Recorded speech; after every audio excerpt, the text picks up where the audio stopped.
آپ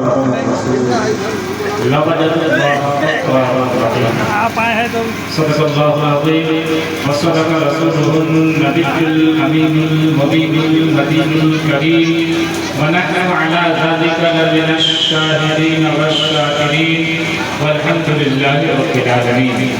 آئیے ہمارا عقیدت و محبت کے ساتھ سرور کائنات سرور دو جہاں صلی اللہ تعالی علیہ وسلم کے مقدس بارگاہ میں حدیث و پاک ہے اللہم صلی علی سیدنا و مولانا محمد معدن الجود والکرم وآلہ واصحابہ وبارک وسلم.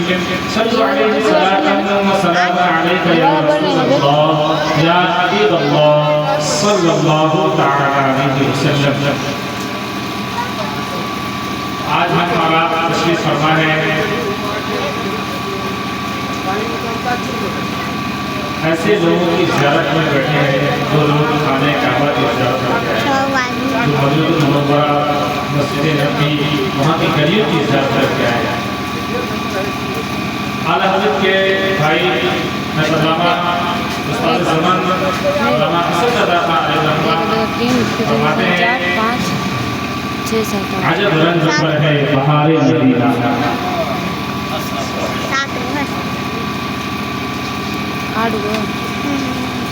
عجب رنگ پر ہے بہار مدینہ کہ سب جنتیں ہیں نثار.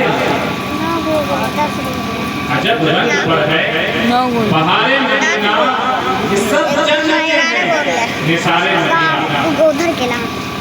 جنتیں کی بہار جنتوں کی بہاریں جنت کی جو رنگ و روغن ہے وہاں کی جو بہاریں ہیں وہ آقا کے شہر میں قربان.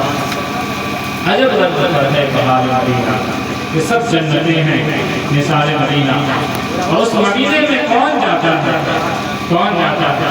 شاید کہتا ہے جسے چاہت پہ بلا لیا جسے چاہت نہ بنا لیا یہ بڑے کرم کے ہیں فیصلے یہ بڑے نصیب کی بات ہے یہ بڑے کرم کے ہیں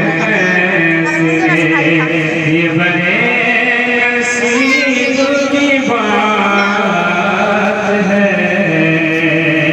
اللہ حبیب پیارے آقا صلی اللہ علیہ وسلم کی نوازش اور کرم کا یہ عظیم موقع آقا کی عنایتیں رہی کہ ہمارے رات کے ہمارے بیچ میں رہنے والے جنہیں ہم دیکھتے رہے ملاحظہ کرتے رہے وہ پیارے آقا صلی اللہ علیہ وسلم کی دیار سے اس دیار کے متعلق رب کائنات میں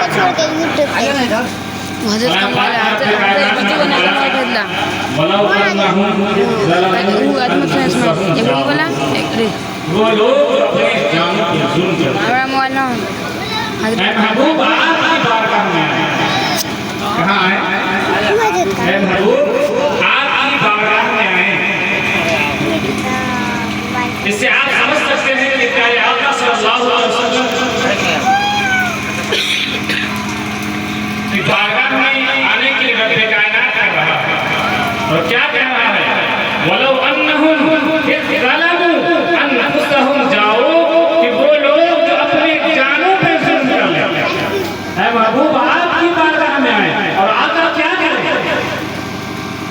کرے فَاسْتَغْفِرُ اللَّهَ وَاسْتَغْفَرَ لَهُ الرَّسُولُ لَوَجَدُوا اللَّهَ تَوَّابًا رَحِيمًا. اے محبوب آپ کی بارگاہ میں آئے اللہ کی بارگاہ میں استغفار کریں توبہ کریں معافی طلب کریں. اے رب کائنات ہم نے اپنی زندگی میں غفلت میں گزاری ہے اپنی زندگی کو اور بے شمار غلطیاں ہوئی ہیں خطائیں ہوئی ہیں لیکن اے رب کائنات تیرے محبوب کی بارگاہ میں آئے ہیں اس بارگاہ میں آ کر کے تجھ سے میں معافی طلب کرتا ہوں.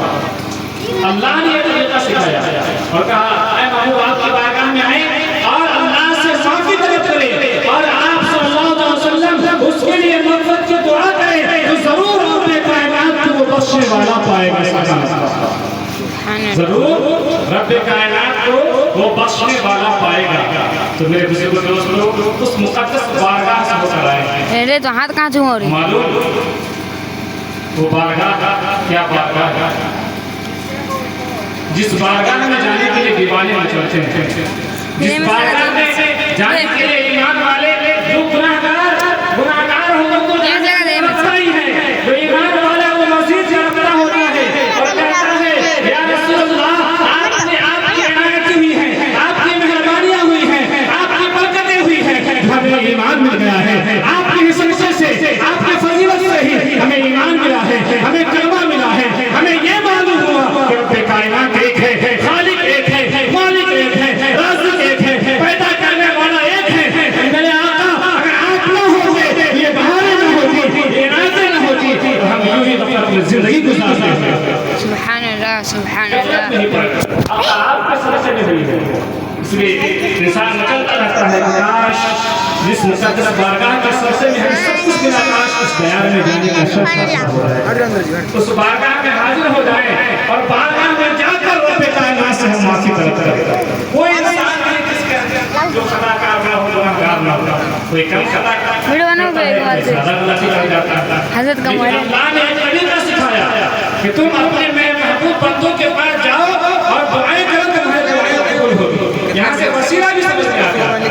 کیا سمجھ میں آتا ہے؟ 2 دن کو وسیلہ بھی سمجھ میں آتا ہے کہ اچھی بارگاہوں میں, بڑی بارگاہوں میں جا کر کے دعا کرنے سے دعائیں قبول ہو جاتی ہے. اللہ نے فرمایا کہ ضرور پاؤ گے کہ تمہارے گناہوں کو معاف کرتا ہے. دونوں آج پاس ہم اللہ والوں کی بارگاہ میں جاتے ہیں نہیں تو لوگ اعتراض دیتے ہیں یہ قبر بند ہوا ہے. کیا کیا الفاظ ہو استعمال, بہت سارے استعمال. یہ لفظ آ گیا لوگ کہتے ہیں وہاں جا کر لوگ کیا کہتے ہیں, سجدہ کرتے ہیں. یہ شرک ہے. کیا ہے یہ شرک ہے.